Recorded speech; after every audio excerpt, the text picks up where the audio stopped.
Hello and welcome to this special coverage coming your way from Nile TV International regarding the latest developments in the region, in the Middle East, and the war raging between the United States, Israel and Iran, as the US President Donald Trump said on Tuesday that he had agreed to suspend the bombing and the attack of Iran for a period of 2 weeks, and we have seen the same agreement being talked about from the forces in Iran, from the officials of Iran. So we have an agreement that was proposed by Pakistan, and of course we have seen today the efforts of Foreign Minister Dr. Badr Abdulati to be speaking with the Foreign Minister of Pakistan, Mohammed Ishaq Dar, to be de-escalating the situation and the tensions in the region and to be shedding more light on this important topic. I'm honored to be having with me over the phone Mr. Ahmed, the political analyst and the journalist from New York.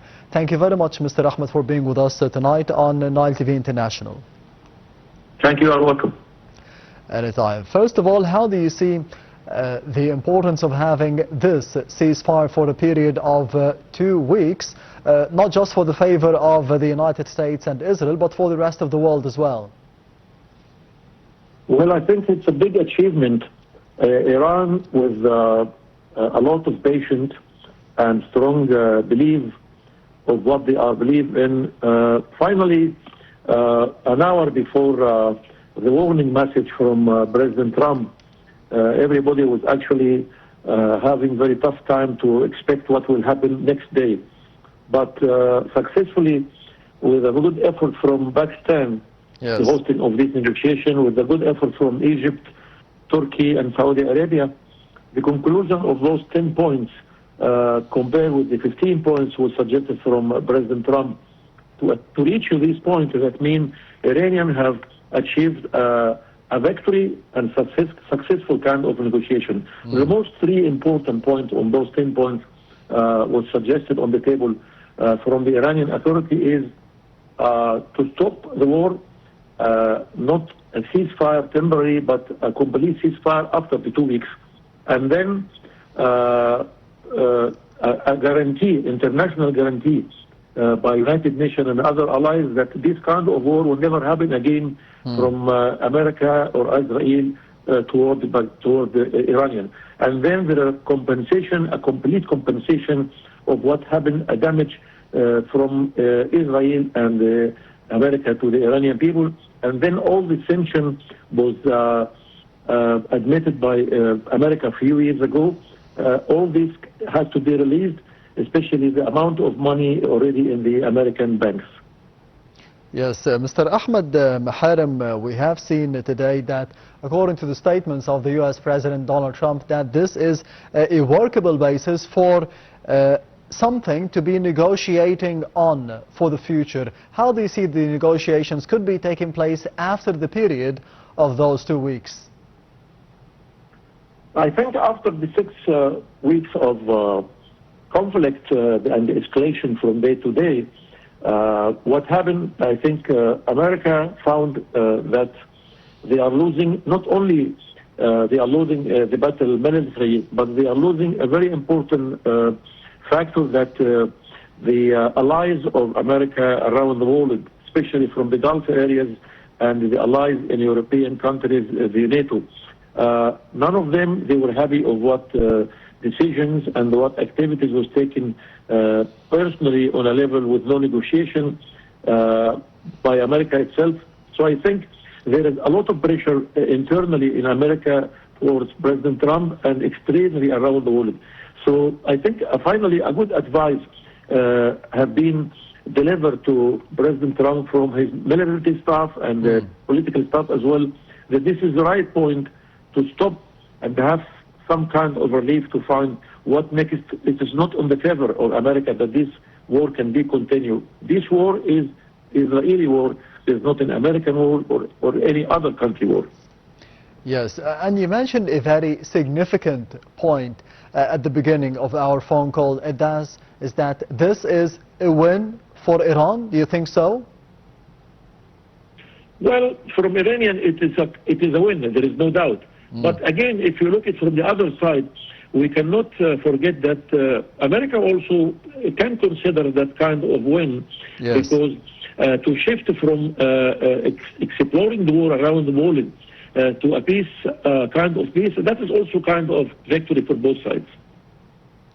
Yes, and we have seen yesterday, more specifically, the statements of the U.S. President Donald Trump stating that it was not the main aim to be changing the regime of Iran, to be assassinating Ayatollah Ali Khamenei, and of course to be injuring as well his son Mujtaba, as we did know today.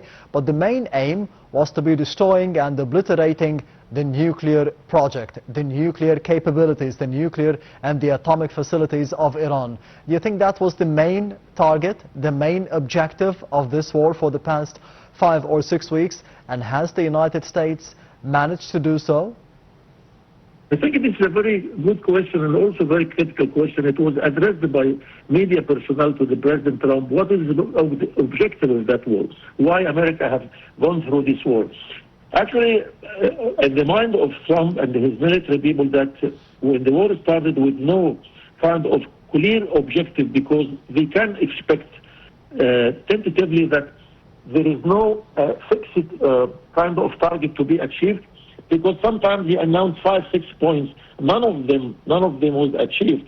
So finally now his main target to be achieved is to open the passage of Hormuz Strait. So I think that it was not clear exactly if the war, as it was done.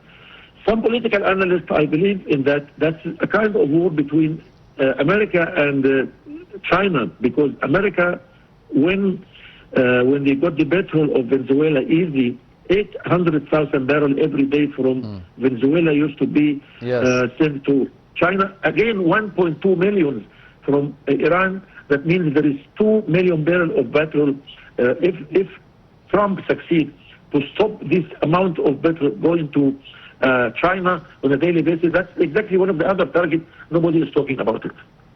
Yes, regarding the press conference of the U.S. President for yesterday from the White House, how did you see the reaction of the American citizens? Because we have seen several messages sent to the inside, domestically, to the American citizens and to the outside world, to foes, as you mentioned, on the political and the economic levels, like Russia, like China, even an ally like Israel and the GCC countries as well. How did you see the reaction domestically, since you are based in the United States, yesterday, for the statements of the U.S. President and him detailing what happened within the Iranian territories, and the Minister of Defense, or the Secretary of Defense and War, Pete Hegseth, stating that the operation that took place to be rescuing a couple of airmen from within the Iranian territories was very embarrassing and humiliating to Iran?